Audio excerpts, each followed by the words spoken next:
A very good morning to all of you. Imran medical classes में आप सभी का स्वागत है।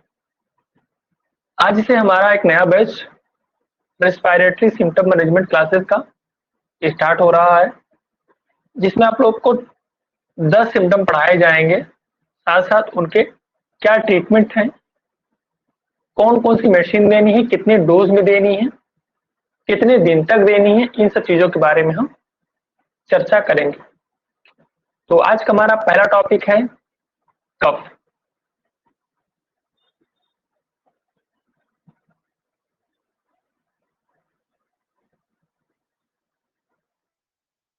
टॉपिक है कफ। तो आज हम लोग इस क्लास में कफ के बारे में जानेंगे, साथ साथ ये भी जानेंगे कफ में हम लोग कौन कौन सी मेडिसिन दे सकते हैं।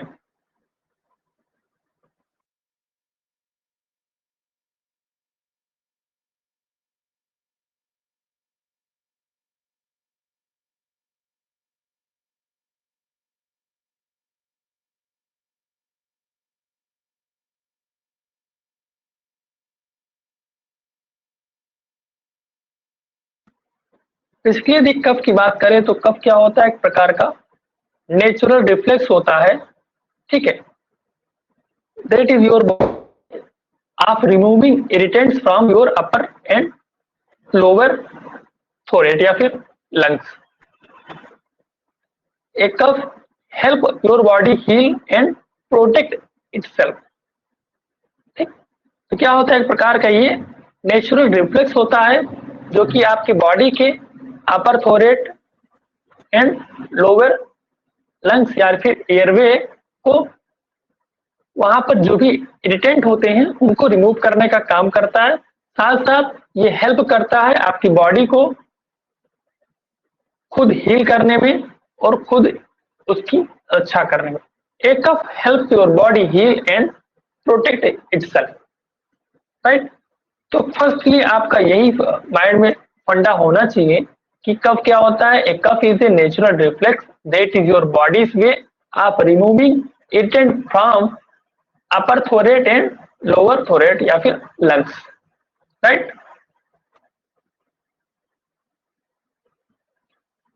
फिर बात करें कफ के टाइप के बारे में, तो कफ के टाइप की हम बात करते हैं तो एक्यूट हो सकता है, सब एक्यूट हो सकता है, क्रोनिक हो सकता है, ठीक। कभी कभी आप लोग को मिलता होगा ड्राई कफ एंड वेट कफ।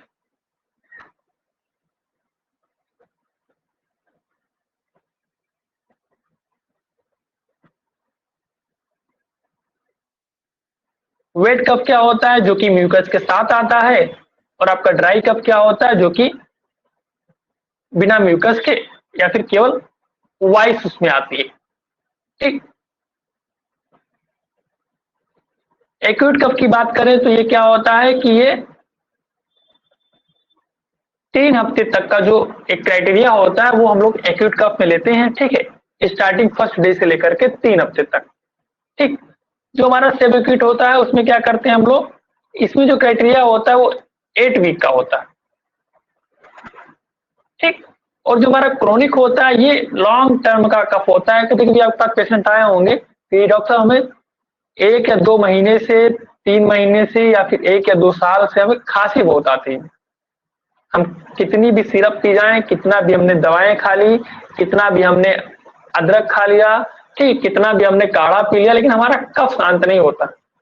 हमें कफ आता है, गर्मी हो, सर्दी हो, बरसात हो, उससे कोई मतलब नहीं पड़ता है, लेकिन हमें कफ आता है, हमें किसी भी मौसम में कफ आता है, ठीक। तो that condition is chronic cough, right.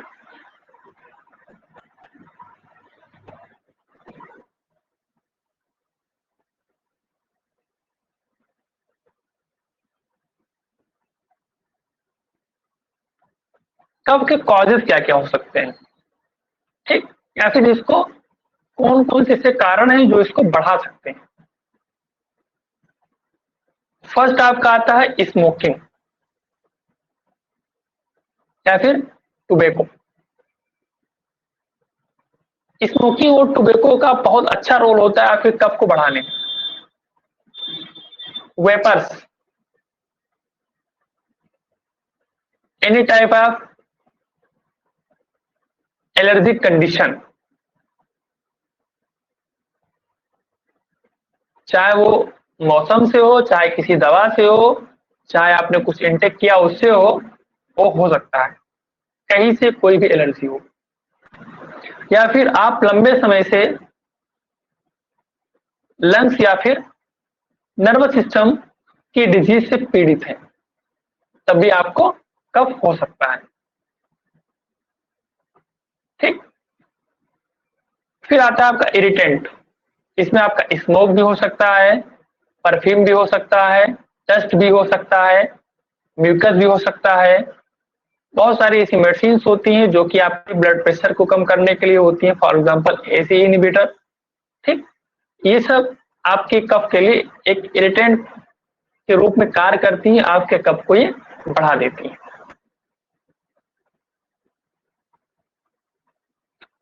साथ साथ बहुत सारी ऐसी मेडिकल कंडीशन भी आती हैं जो कि कफ को कॉजेज के रूप में, कफ के कॉजेज के रूप में, लाइक आपका कोल्ड हो गया, फ्लू हो गया, ब्रोंकाइटिस हो गया, निमोनिया हो गया, whooping कफ हो गया, अस्थमा हो गया, एलर्जी हो गया।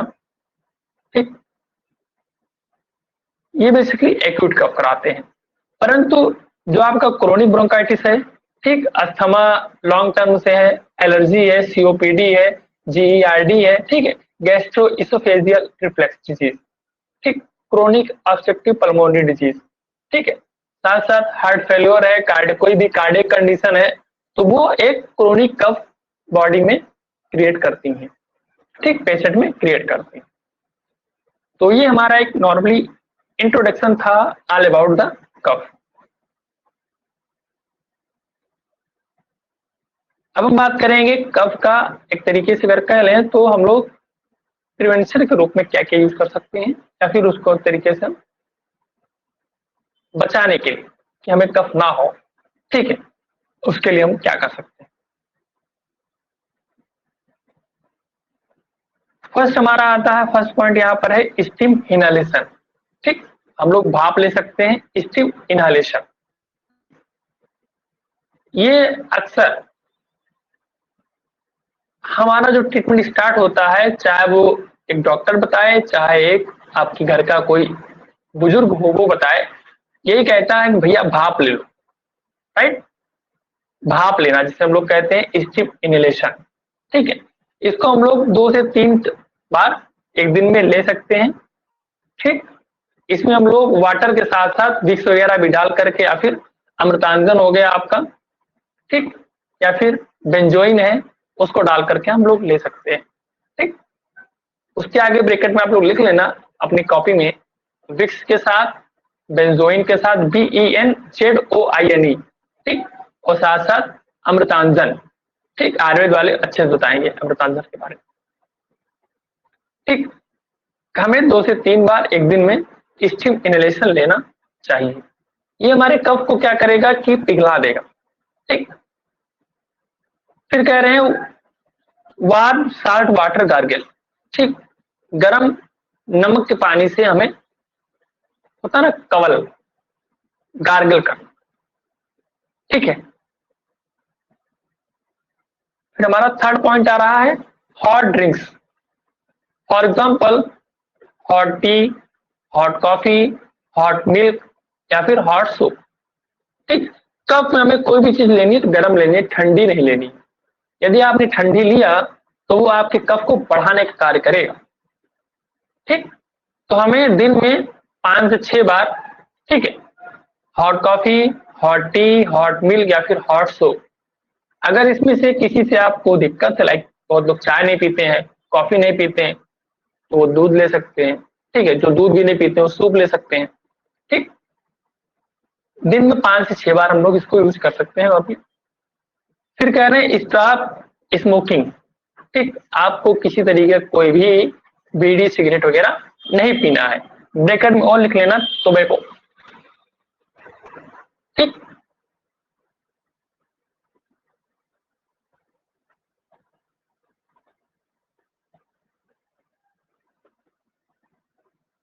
फिर हमें क्या करना है कि घर पे सभी लोगों के पास होता है विक्स वगैरह। ठीक, यूज विक्स ETC। ठीक, विक्स हो गया, हेल्स हो गया, या फिर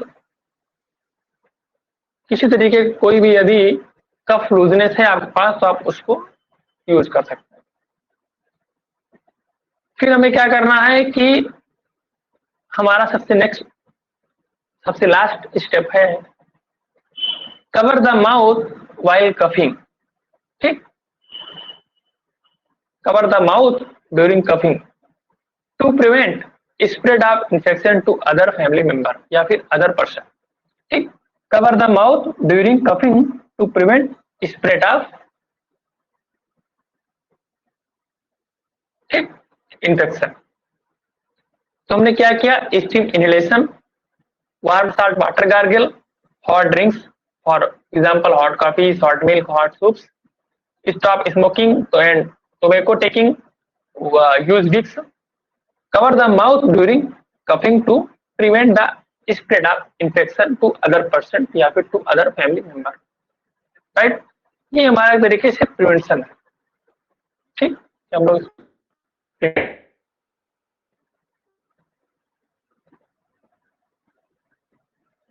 अब आता है हमारा रेस्पिरेटरी एंटीबायोटिक। ठीक, क्योंकि कफ जब जब आता है तो इन्फेक्शन कॉज करता है, उस कंडीशन में हमें एंटीबायोटिक, ठीक, बैक्टीरिया को मारने के लिए हमें वहां पर दवाई देनी है, उसको नाश करने के लिए दवाई देनी है, तो हम लोग यूज करेंगे एंटीबायोटिक, रेस्पिरेटरी एंटीबायोटिक।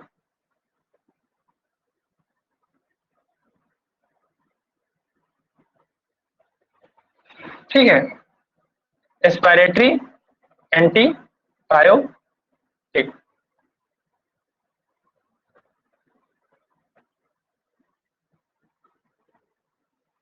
इसमें आपका फर्स्ट आता है tablet Odoxil 500 mg BD for 5 days. इसमें क्या होता है, साल्ट इसका सेफाड्रॉक्सिल।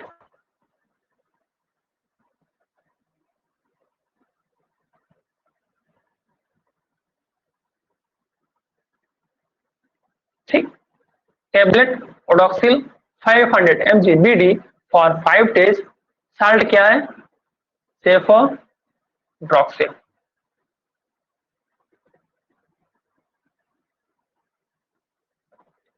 या फिर कैप्सूल बेसिक क्लॉक्स, इसमें साल्ट क्या है, एंटीसिलिन क्लॉक्सासिलिन। ठीक, कैप्सूल बेसिक क्लॉक्स आपको ओडाक्सिल दे देनी है, अगर वो नहीं दे रहे हैं तो आपको कैप्सूल बेसिक क्लॉक्स दे देनी है। यदि आप वो मतलब नहीं दे रहे हैं तो आपको टेबलेट एल्सिन 500 mg, इसमें क्या होता है, लियोफ्लॉक्सासिन। ठीक, बीडी भी चले। टेबलेट एरिथ्रोसिन 250 mg, इसमें क्या होता है, एरिथ्रोमाइसिन। ठीक, ये जो हम लोगों ने ब्रैकेट में लिख रखा है ना, ये बेटा उस सभी का साल्ट है। ठीक, क्या उसमें ड्रग है। ठीक, तो टेबलेट ओडोक्सिल 500 mg BD 5 दिन के लिए, या फिर कैप्सूल बेसिक्लॉक्स, ठीक, या फिर टेबलेट एल्सिन 500 mg, या फिर टेबलेट एरिथ्रोसिन 250 mg। ठीक है, हमें ये देनी है 5 दिन के लिए। ठीक, कहीं पर कोई बैक्टीरियल इन्फेक्शन है तो उसको हमें प्रिवेंट करने के लिए हमें यहाँ पर एंटीबायोटिक यूज करना है, उसको रोकने के लिए हमें एंटीबायोटिक यूज करना है। फिर नेक्स्ट हमारा आता है कफ को सप्रेस करना। ठीक, तो इसमें आता है आपका सुप्रेसा 1 TSP TDS। ठीक, 1 TSP TDS। ठीक, ठीक है, या फिर एलेक्स लूजनेस, इसमें साल्ट क्या होता है, डेक्स्ट्रोमेथॉर्फेन। ठीक, या फिर बेंजपेरल 1 TDS, इसमें क्या होता है, बेंजोनेटेड। या फिर रेसवास कफ सिरप, ठीक, 1 TSP TDS, इसमें क्या होता है, लीवोड्रोप्रोपाइजिन। ठीक, में कफ को सप्रेस करने के लिए सुप्रेसा 1 TSP TDS या फिर एलेक्स लूजनेस या फिर बेंजल पील्स या फिर रेस्पास कफ सिरप 1 TSP TDS में हमें पेशेंट को देना। ठीक, इससे क्या होगा, हमारा कफ सप्रेस होगा। एंटीबायोटिक हमने इंटेक किया, हमारा जो भी इंफेक्शन रहेगा, जो भी बैक्टीरिया रहेगा उसको मारेगा, उसको कम करेगा। फिर हम वर्क करेंगे कफ पर। तो कफ को खत्म करने के लिए, कफ को कम करने के लिए हम लोग कफ को सप्रेस कराएंगे। ठीक है, तो हमें ये मेडिकेशन यूज वहां पर करनी है। ठीक, इसमें यहाँ पर देखो और करके लिखा हुआ, तो इसमें से कोई एक देनी। ठीक, एक एंटीबायोटिक, एक आपको ये दे देना है। फिर नेक्स्ट आते हैं, फिर यहाँ पर हम देखते हैं सिम्टोमेटिक क्या करेंगे। सिम्टोमेटिक मतलब क्या है कि यदि कफ के साथ फीवर आ रहा है, बॉडी एक हो रही है, ठीक है, या फिर कॉमन कोल्ड है, ठीक है, या फिर वहां पर ऑकेजनल रंकाई मिल रहा है, तो उस कंडीशन में हम लोग क्या क्या मेडिसिन देंगे उसके बारे में हम यहाँ पर बात करेंगे। तो यदि फीवर है, ठीक, तो सिंपल सा है क्रोसिन टेबलेट टीडीएस में। ठीक है, क्या होता है, पैरासीटामोल होता है। ठीक, यदि कफ के साथ फीवर आ रहा है। ठीक, फिर नेक्स्ट हमारा यदि कफ के साथ कॉमन कोल्ड है तो एंटाहिस्टामिनिक या फिर टेबलेट रिलीफ, आधी टेबलेट टीडीएस में। ठीक, या फिर हम लोग कोई भी एंटाहिस्टामिनिक दे सकते हैं। इफ बॉडी एक, शरीर में यदि दर्द भी है तो क्रोसिन भी आपको नहीं देना है, टेबलेट रिलीफ भी नहीं देना है। नॉर्मली आपको एक कॉम्बिफ्लॉम टेबलेट दे देना है, एक टेबलेट टीडीएस के रूप में। ठीक, इससे पेशेंट को रिलीफ मिल जाए। ठीक, ये भी क्या होता है,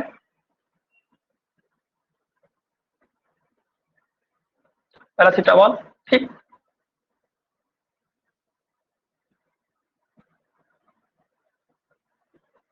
फिर नेक्स्ट हम लोग आते हैं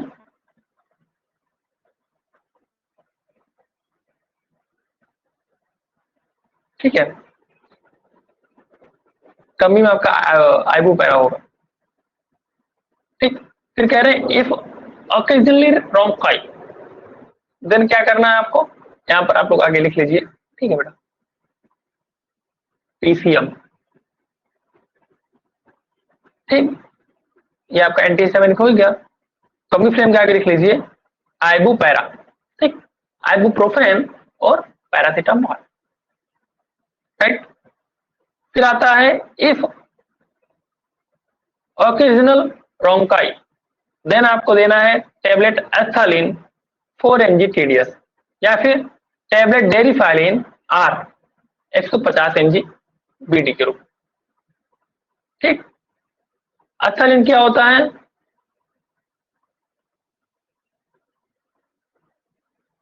साल्ब्यूटामॉल। ठीक, तो आपको एस्थालिन देना है 400 mg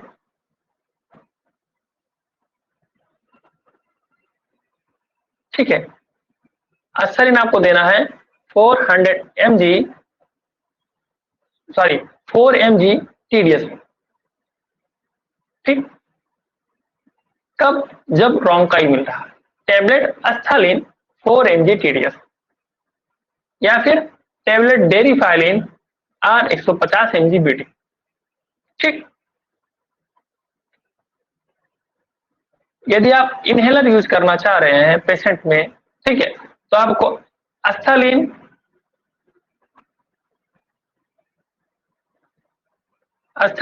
या फिर ब्यूटीकॉर्ड या फिर इसी फ्लो। ठीक, इसी फ्लो 1 से 2 पफ बीडी या फिर एसओएस। ठीक है, बीडी एंड एसओएस इसको आप लोग यूज कर सकते हैं आवश्यकता पड़ने पर। ठीक है, तो क्रोसिन आपका पैरासीटामोल हो गया, कॉमन कोल्ड एंटीहिस्टामिनिक, बॉडी एक है तो कॉम्बिफ्लाम यानी कि आइबुपेरा, इफ ब्रोंकाई है तो एस्थालिन या फिर डेरिफाइलिन, और यदि हमें इनहेलर लेना है तो एस्थालिन, ब्यूटीकॉर्ड हो, इसी फ्लो 1 से 2 पफ यूज कर सकते हैं बीडी या फिर एसओएस। फिर नेक्स्ट हम लोग आते हैं, यदि इन सब मैनेजमेंट से पेशेंट का कफ अभी तक ठीक नहीं हुआ, ठीक, इफ नॉट कंट्रोल्ड, यदि बहुत सीवियर बहुत क्रोनिक था तो वो कंट्रोल नहीं हुआ है तो उस कंडीशन में क्या करना है। ठीक है, तो सिंपल सा है, ज्यादा आपको स्टार्ट नहीं करना है। ठीक, आपको एंटीबायोटिक सिप्रोक्साइन स्टार्ट करनी है। ठीक, फॉर एग्जांपल कैप्सूल सेटिल, ठीक, 500 mg टीडीएस। ठीक, सिप्रोक्साइन आपको दे देनी है पेशेंट, थोड़ा सा कॉस्टली आता है। ठीक है, बट कब यूज करना है, इफ नॉट कंट्रोल। ठीक,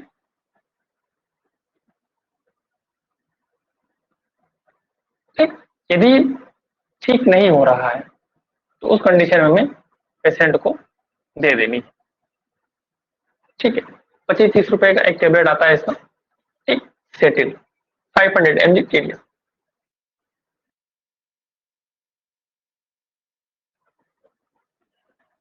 आपको एक टेबलेट प्रेडिनिसोलोन, ठीक, शॉर्ट कोर्स के लिए, फॉर एग्जांपल वाइसोलोन 5 mg टीडीएस में पेशेंट को आपको देना है। ठीक,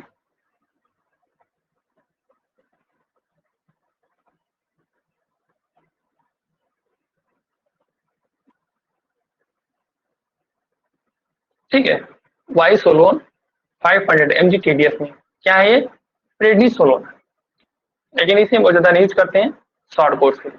ठीक, तो आपको ये दो मेडिसिन वहां पर एक्स्ट्रा ऐड कर देनी है, उसमें से एंटीबायोटिक वाली कम कर दीजिए आप, जो मैंने बताया था आप लोग को नॉर्मली, उसकी जगह पे आप लोग को देना है सिप्रोक्साइन, फिर और साथ साथ प्रेडनिसोलोन का एक टेबलेट। ठीक, टीडीएस में। फिर नेक्स्ट आते हैं, ये आप लोग के लिए बहुत इंपॉर्टेंट है। ठीक, यहाँ पर हम लोगों ने मतलब डिवाइड किया है एंटीबायोटिक को दो फॉर्म में। यदि माइल्ड कफ है तब क्या उसका कौन से हम लोग चूज करेंगे, यदि क्रोनिक है या फिर सीवियर कफ है तो हम लोग क्या चूज करेंगे। माइल्ड के लिए आपका टेट्रासाइक्लिन, एरिथ्रोमाइसिन, एमॉक्सिसाइक्लिन, जेंटामाइसिन, इससे आपका काम चल जाता है। ठीक, यही दिक्कत होती है कि अक्सर क्या होता है कि हम लोगों से मेडिसिन चूज करने में गलतियां हो जाती हैं। ठीक है, तो पेशेंट हमारा ठीक नहीं होता। तो if in a patient of cough the infection is mild, then you should use tetracycline, erythromycin, amoxicillin and gentamicin as an antibiotic. But if in the same patient there is severe infection, so you should use roxithromycin, penicillin, levofloxacin or cephalosporin. Right? Roxithromycin, penicillin, levofloxacin और cephalosporin. Okay, क्या कह रहे हैं यहाँ पर कि यदि infection mild है तो आपको as antibiotic tetracycline, erythromycin, amoxicillin and gentamicin आप यूज कर सकते हैं, कोई इश्यू नहीं। बट जहां पर बट लगा वहां पर खेल कहीं ना कहीं दूसरा चलेगा। ठीक, बट इफ सीवियर इन्फेक्शन तो आपको टेट्रा, एरिथ्रो, एमॉक्सी, जेंटा नहीं देना है, उससे बहुत अच्छा रिलीफ नहीं मिलेगा पेशेंट में। पेशेंट आपके पास दोबारा कंप्लेन लेकर फिर आएगा, डॉक्टर साहब हम ठीक नहीं हो पा रहे। तो सीवियर इन्फेक्शन यदि है तो हम लोग रॉक्सिथ्रोमाइसिन, पेनिसिलिन, लियोफ्लॉक्सासिन और सिफेलोस्पोरिन ग्रुप की कोई भी दवा, ठीक, जैसे मैंने लास्ट में चेंज की थी आपको सिकली 500 mg के रूप में, हम लोग ऐड कर सकते हैं, बहुत अच्छा वर्क है इनका। ठीक, तो आज का आपका टॉपिक यहीं पर खत्म हुआ। राइट, आई होप कि आप सभी को मेरी क्लासेस समझ में आई होगी, आप लोग को अच्छी लगी होगी। अगर यदि आपका कोई क्वेश्चन है तो आप लोग कमेंट सेक्शन में या फिर मैसेज बॉक्स में पूछ सकते हैं। Thank you so much for watching this video.